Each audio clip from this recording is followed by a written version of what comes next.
Well, Presidents Biden and Trump have been confirmed as their party's presumptive nominees after the least competitive primaries in living presidential memory. They have 8 months to prove that they've got big answers to the big questions dividing America. Should the US continue to back Israel in Gaza? How do we end Putin's war in Ukraine? Should the US keep funding it? Who will fix the migrant crisis at the southern border?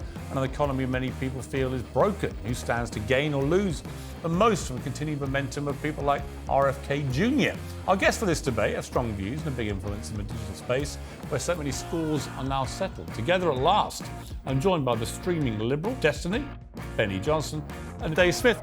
I think that it's pretty undeniable that Trump is kind of a mean-spirited guy. Every single thing that he does is just ultimately to serve his needs or his ends at the end of the day. To call somebody demonic like Donald Trump, who's actually against the 10 million people who have been human smuggled into this country, many of them children. Have you ever been down to the border, Destiny? Have you seen the rape trees? Trump brought world peace. How dare you? The virtue signaling is off the charts. I didn't kill anybody. And even in this State of the Union, which, as you said, and I'll agree, he did better than, if the standard is he was able to walk and get up there and read words off a teleprompter.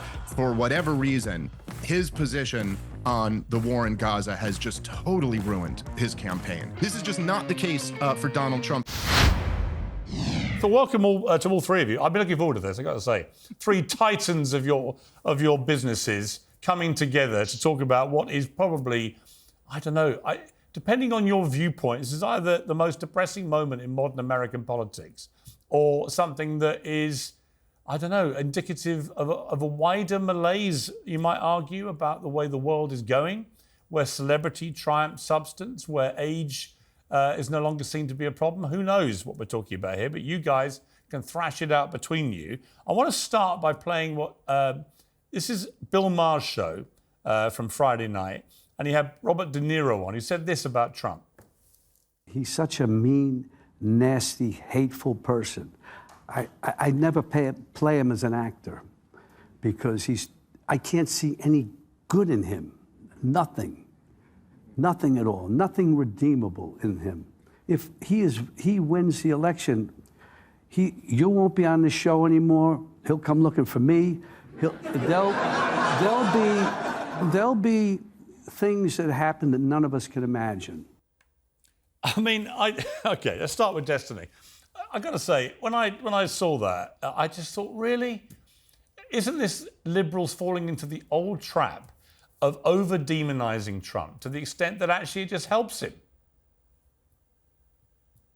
I think that there is an issue when it comes to covering Trump because it feels like there is an over-demonization of Trump, but also Trump is kind of a demon. Like, I think that it's funny because people will look at the left and they'll say that, people are harping too much on Trump's rhetoric or how mean he is towards people on Twitter. But then when you talk to conservatives, it seems like Trump's Twitter behavior is their number one selling point for why they like him so much. Like, yeah, I don't know what he does for policy. I don't know what he does for legislation, but he's got a lot of really good zingers. Like, this is a guy who's known for giving mean nicknames to his debate stage opponents.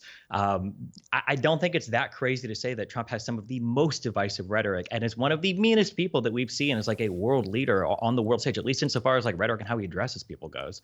Yeah, but I always say, you see, about this, that there's a lot of hypocrisy about this based around Trump's rhetoric compared to his actions. For example, with Barack Obama, who obviously didn't tweet incendiary things about people and was the epitome of kind of civilized presidential public office behavior. But he still deported over 3 million people. He still ran a terrible drone program. He still dropped more bombs in 1 year than any president in modern history. He kept Guantanamo Bay open despite campaigning to shut it, etc. He's the angel, Trump's the devil. And I don't think either's particularly accurate.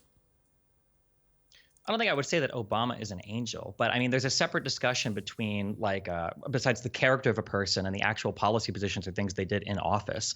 I think Trump would lose on both counts, but I mean, separate from policy or, effectuality or ineffectuality as a leader, I think that it's pretty undeniable that Trump is kind of a mean-spirited guy. And then when you look at how he runs his campaign, when you look at how he runs the country, he's a very self-driven person. Like every single thing that he does is just ultimately to serve his needs or his ends at the end of the day.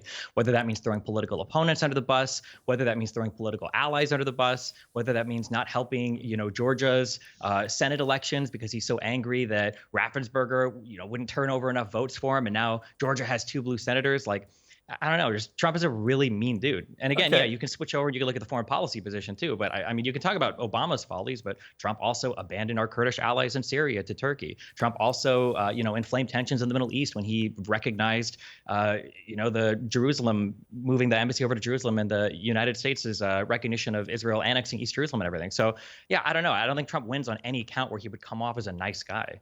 Okay. I mean, Benny Johnson, does it matter whether Trump's a nice guy or not? I think people have baked in now what he is. He's a shoot from the hip, guy that loves to talk. He's pretty narcissistic. Okay. He's pretty bombastic. He's pretty pugilistic. If you read his book, The Art of the Deal, he says if somebody punches me, metaphorically or real, I'll punch them 10 times back. There's nothing new about any of Trump's behavior if you have studied his behavior for the last 40, 50 years. He just happens to be a guy who won the White House and right now is actually looking like he's favourite to win it back. So for all the rhetorical issues around Trump and the supposed meanness, there are tens of millions of Americans who are queuing up to vote for him. Yeah, so let's talk about tens of millions. I particularly take quite a bit of umbrage with the description of Donald Trump as demonic. I think that is quite shocking as a Christian myself, to call somebody demonic like Donald Trump, who's actually against the 10 million people who have been human smuggled into this country, many of them children. I remember a time not too long ago when the left cared about children in cages. Yet now they're calling Donald Trump demonic. He wants to stop these human smuggling by the cartels. Have you ever been down to the border, Destiny? Have you seen the rape trees? Have you seen the little children's toys that are left down there from the human smuggling that is created by Joe Biden, the biggest human smuggler in human history? Do you know the carnage and the horror that is being created by those policies? Let's not even talk about what Joe Biden has done to the world stage. Donald Trump brought world peace. You're going to talk about Kurds and wars? How about Ukraine? Joe Biden could have stopped that war before it even started. Joe Biden continues that war and continues the funding of that war that is leading to the wholesale slaughter of an entire region. Joe Biden could stop it right now. Joe Biden has brought war around the world. And then let's talk about the fentanyl poisoning America. You want to talk about cruelty? It took Joe Biden 400 days to go to East Palestine in Ohio, a city that was poisoned by our federal government in a chemical explosion. Much less the chemical explosion that is happening all throughout America with fentanyl slaughtering 100,000 Americans. And the final thing I'll say here, how dare you call Donald Trump demonic when Joe Biden hasn't even said Laken Riley's name correctly, called her Lincoln Riley when he was forced to. This woman was slaughtered by a criminal alien who was in this country illegally, who was released by Democrats and went on to slaughter a nursing student in Georgia with his bare hands. And Joe Biden apologized to the murderer. How dare you say, that Donald Trump's demonic? Can you defend any of that behavior? Final thing I'll say here is Joe Biden wouldn't acknowledge his own grandchild. Even the New York Times said that is a sick, evil behavior. So if you're looking for demonic behavior, my friend, I got it for you. It's sitting in the White House in 1600 Pennsylvania Avenue in a diaper right now during nap time. Wow. Okay, that's what I call a rebuttal. Let's come to Dave Smith. Before we do, let's play that clip that Benny referenced. This is when Joe Biden, in the State of the Union address, did not pronounce Laken Riley's name properly. It's not about him. It's not about me. I'd be a winner. Not really.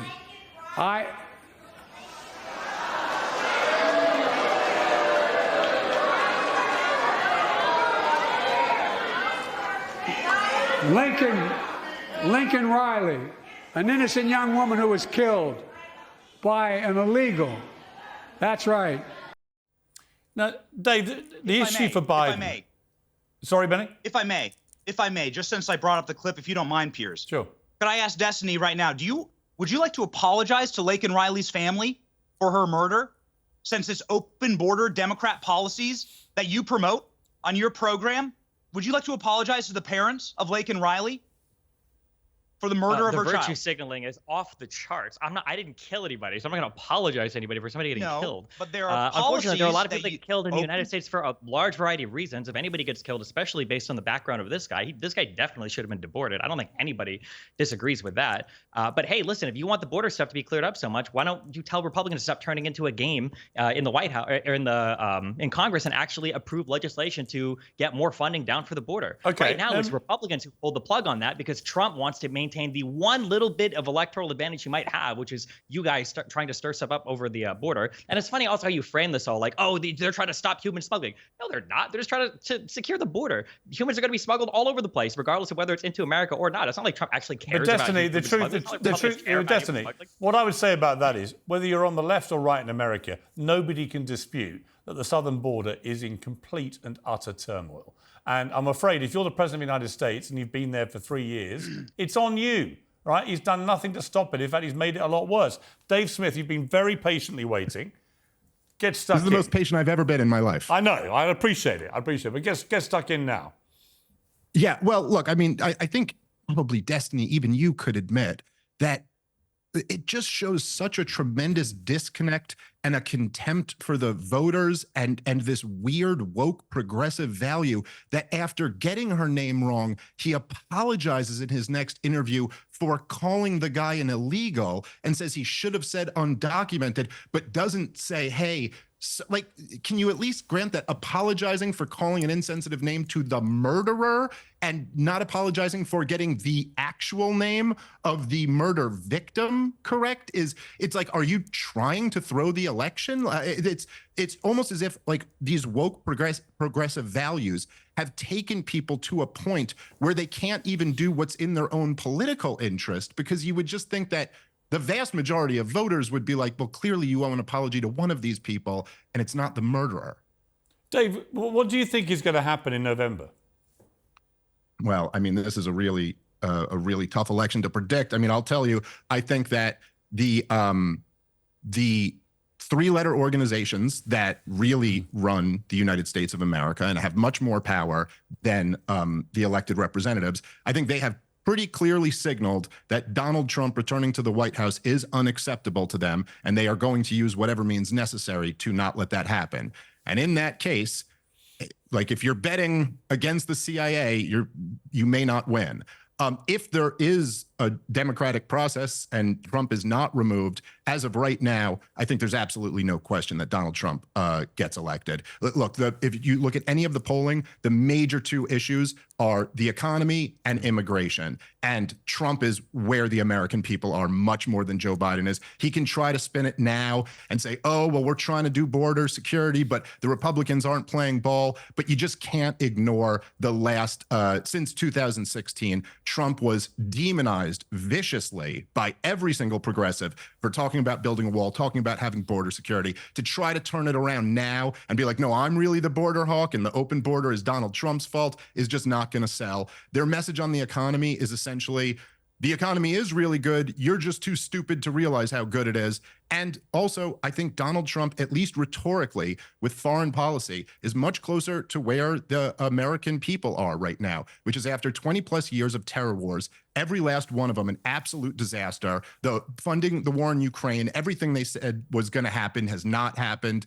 And I think that the kind of non-interventionist America first, again, at least rhetorically, there's a lot of things Trump did on foreign policy that I don't support, but I think he's certainly much closer to where the American people are than Joe Biden on all of the biggest issues. Destiny. And that's and by the way, I would just add that is what is appealing to Trump supporters. And I'm not a Trump supporter, but that's what's appealing to Donald Trump supporters, not the fact that he sends mean tweets. And you can talk to any Trump supporter. What's really fascinating to me are two recent polls, Destiny, which I think should send a shiver down the spine of all Democrats, which is a poll from March the 3rd.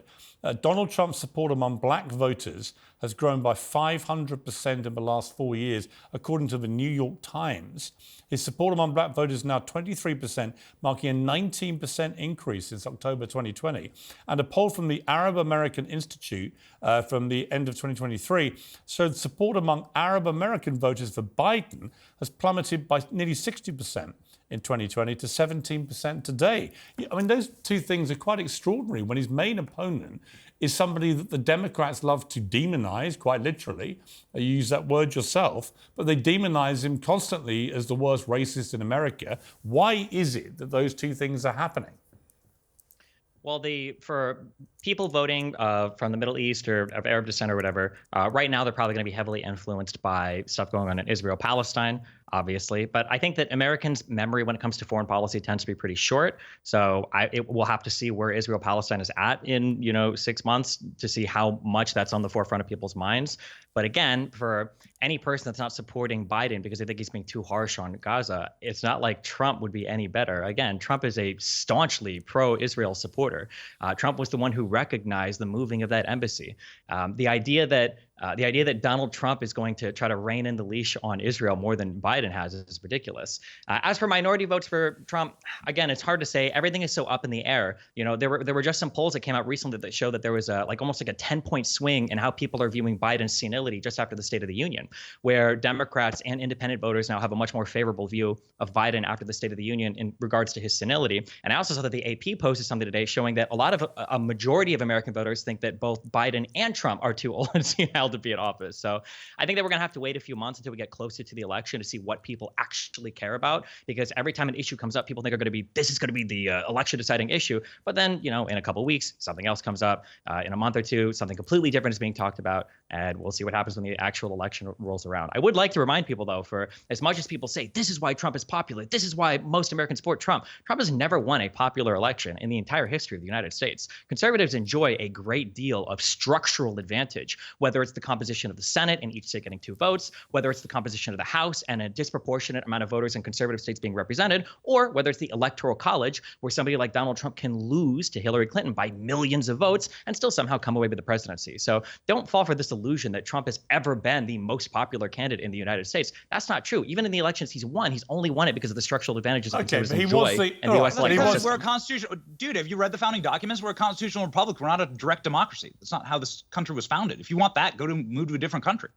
That's not the presidency was never supposed to be. What I just said was complaining about the structure of our democracy. I was just explaining that using this an idea, electoral system to point to the popularity of the president isn't exactly accurate. Are you following the conversation? The popular vote argument was never part of the founding of this nation and was never designed to be the way that we elect our leaders. So, I mean, again, that's just fantasy. And that also wasn't our point. Do you want to say any other obvious facts about how the United States works? Yes. So I mean, I guess what I'm saying is your argument is specious. Your argument is totally irrelevant because you're saying Donald Trump never won the popular vote, but who the hell cares? Yeah, look, I think the bottom line is let me just jump in a minute. Let me jump in. I think the bottom line is, regardless, Donald Trump won the White House in 2016, and all the polls suggest he might well win it again, which for a guy who literally was never a politician, but was a real estate magnate and a TV star, is pretty sensational, and some might think pretty damning of the American political system. One of the reasons, Benny, I think that Trump is so popular with so many Americans is he does not behave like a regular politician. It's part of his charm to them. And one of the examples I would give was his reaction after the Biden State of the Union thing. He put out some Snapchat filters, morphing Biden's face into Pinocchio, a woman, and a dog. And we have some pictures here. And you can't look at that and not laugh. I mean, even if you hate Trump, it's funny, right? Also caps and won't go into effect until 2025. And by the way, that law was written and the benefit expires in 2025. New electric grids that are able to weather major storms and not prevent those forest fires. You see, Benny, this is part of the magic of Trump as a politician. Putting aside whether you think it's good or bad magic, or nice fairy dust or evil fairy dust, he is very, very smart at making Americans laugh, right? You can't watch one of his rallies with his free-rolling addresses to the world without laughing quite regularly, even if you hate the guy. And that is part of the reason that people gravitate to him. He's not like a normal politician. Right. So Trump is the most famous man who has probably ever lived, and the most powerful, quite frankly, man who has ever been a celebrity, because Trump's been a celebrity for 50 years. He really knows that industry. And it was quite interesting. If we want to go back to last weekend, we were able to sit ringside with Trump at UFC. We didn't know Trump was going to be there, but this weekend in Miami, in walks Donald Trump. 70,000 people in Miami cheering for Donald Trump. This used to be a blue city. And the roars were like a 70,000 person army taking the field of battle. It was really something to behold. But this is what was very interesting, Piers. And this is something I think you'll appreciate because you interview a lot of celebrities. At that event, there were NFL quarterbacks, billionaires, tech titans, media moguls, people that were leftists, people that were Democrats, every single one of them coming up to Donald Trump to say hello, to clap him on the back, to get a photo. Now, normally it's the politicians running up to the celebrities to try and get a little brush the shoulders, right? They were running to Trump. What does that say? That says Trump is culture. That says Trump is the epoch of where they actually want to be. The masculine American celebrity that has truly conquered and that has power. And that's actually what a lot of these people want. And so it was really quite remarkable to see that happening in real time. And it really clicked for me that Donald Trump is the creation of culture, and this is why they hate him so much. Well, why they need to cancel him. On that point, that was I read a survey several years ago when he won the first time, and it said that Trump, it was a study, a proper data analysis of celebrity power based on media coverage of celebrities around the world. And Trump had more media coverage than the next 1,000 most famous people combined. Right? I don't think there's any doubt that Trump is the most famous person in the world. I would have put him up there with the late, great Queen of England, but now that she sadly died, I think Trump is the biggest star on the planet, for better or worse. And that, Dave Smith, is actually a problem for the Democrats. It's been a problem for the other Republican candidates to be nominee. They got completely blown away. And it's going to be a big problem for the Democrats if Joe Biden, who looks increasingly senile, can barely string a sentence together. He did okay, actually, at the State of the Union, but the perception of American voters right now, particularly Democrat voters, 2/3 of whom don't want him to run again, is that he's just too old. And Trump is, all right, he's not far off him in age, but in terms of vitality, it's like chalk and cheese. And you combine that with Trump's star power and a general sense of Biden's lost it. And if Biden's a candidate, I think Trump wins. Yeah, I mean, look, again, like I said before, if Trump is not removed somehow, I think right now that's overwhelmingly what it looks like is going to happen. As far as, yes, Donald Trump is old too. I think most people in general would agree that, generally speaking, people this age shouldn't be president. The obvious difference is that if you go look at a tape from Donald Trump 10 years ago giving a speech, or you listen to him today giving a speech, he sounds exactly the same. That is not true for Joe Biden. He has very clearly lost a step. And even in this State of the Union, which, as you said, and I'll agree, he did better than, if the standard is he was able to walk and get up there and read words off a teleprompter, he did pull that off. The bar is very low. But literally, we're all sitting here going, he pulled it off. He actually spoke words out of a teleprompter. This is just not the case for Donald Trump. And as far as the point of Donald Trump being so famous for so long, look, I'll tell you, I'm a stand-up comedian, so I've performed a lot in my career in front of an audience. And there is something about, like when you first start stand-up, it's a very nerve-wracking experience to go up in front of an audience. After you've been doing it for a long time, you're kind of used to it. Donald Trump, from the minute he started running, when he would go into the debates, if you can just imagine, put yourself in Jeb Bush's position. You've been the brother of the president, the son of the president. Very successful governor. A successful governor, but have you ever been on that stage before? On that big of a stage? And called low energy Jeb. The moment he said low energy Jeb, he either looked like he had low energy, or he overcompensated and looked like a Duracell bunny. Either way, he was toast. But why is it Donald Trump gets out there? He's already been hosting the #1 television show in the world. He gets out there and cracks his neck and he's like, I'm right where I belong. Let's go to work. And I think that is a big advantage over other politicians who tend to be dorks. No question. Now, I want to come back to Destiny. I want to give you a little bit of fun here, Destiny. We're having a lot of fun at Biden's expense. But this lady, Katie Britt, who popped up after the State of the Union to give the Republican response. Let's take a little look at her in action. Good evening, America. My name is Katie Britt, and I have the honor of serving the people of the great state of Alabama in the United States Senate. However, that's not the job that matters most. I am a proud wife and mom of 2 school-aged kids. My daughter Bennett and my son Ridgway are why I ran for the Senate. I'm worried about their future and the future of children in every corner of our nation. And that's why I invited you into our home tonight. Well, Scarlett Johansson popped up on Saturday Night Live and gave this version of Miss Britt. Good evening, America. My name is Katie Britt, and I have the honor of serving the great people of Alabama. But tonight, I'll be auditioning for the part of Scary Mom. And I'll be performing an original monologue called This Country is Hell. You see, I'm not just a senator. I'm a wife, a mother, and the craziest bitch in the Target parking lot. I'm worried about the future of our children, and this is why I've invited you into this strange, empty kitchen.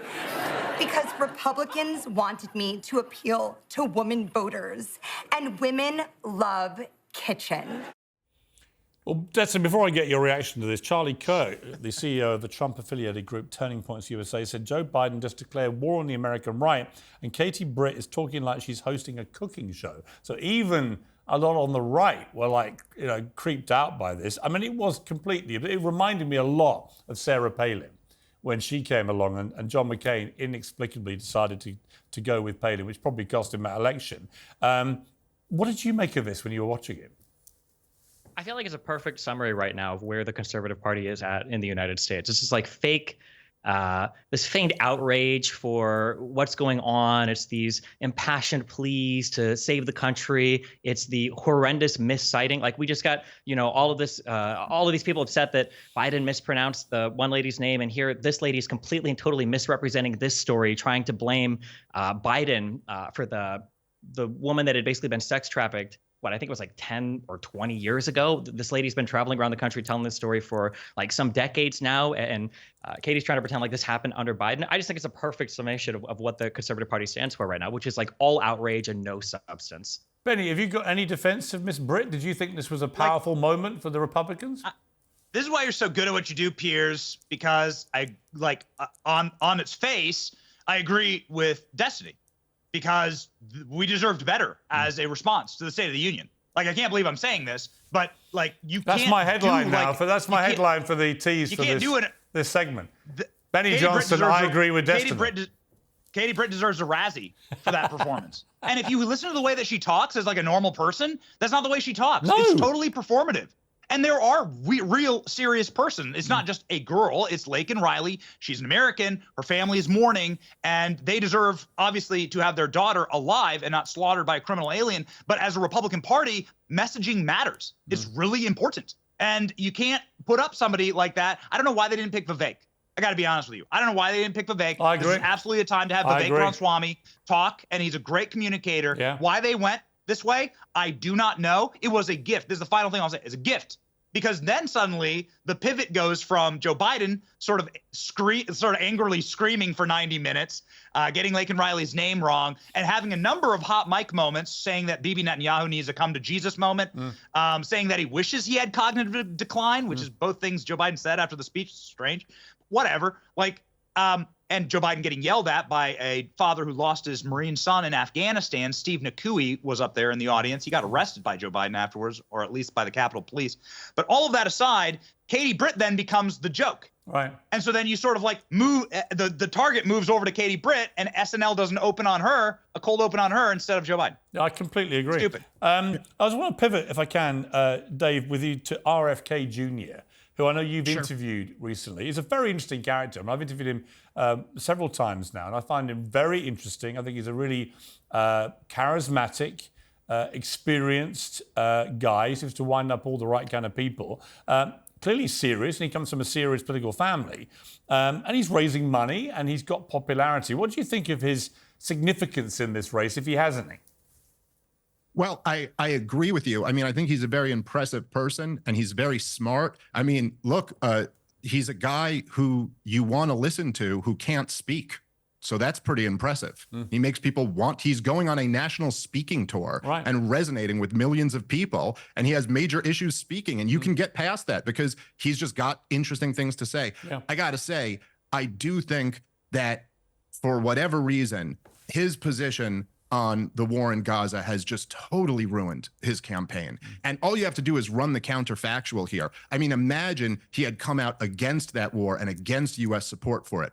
Right now, 50% of Democratic voters call it a genocide. In other words, they believe that Joe Biden is funding and facilitating a genocide. There's also a good amount of non-interventionists on the right. He could have pulled in so many voters, been the real anti-war candidate, opposed to our proxy war in Ukraine, opposed to backing Israel in this war. And instead, as was pointed out earlier by Destiny, and I think he was right about this, that there's really nowhere else to go for a political candidate because Donald Trump is out there saying, I'll be even better for Israel. And then RFK is going around with Rabbi Shmuley and letting everybody know that he'll be even more pro-Israel. And there's this enormous contingency that is appalled by what's going on over there and wants no part of it, certainly not to be funding it. But he, for whatever reason, feels differently. And so I do think it's a real shame.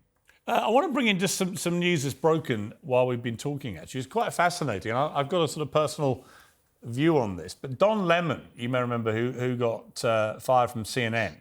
And he then got offered a lifeboat by Elon Musk, who said, look, come and do a show for me on X, rather like with Tucker Carlson. So the Don Lemon show was announced quite recently. And he then announced in the last 2 days his first interview was going to be with Elon Musk, technically his employer and certainly his bankroller for the new show. And he did the interview and announced it, and it was all going to happen, all going to be revealed, I think, on Monday.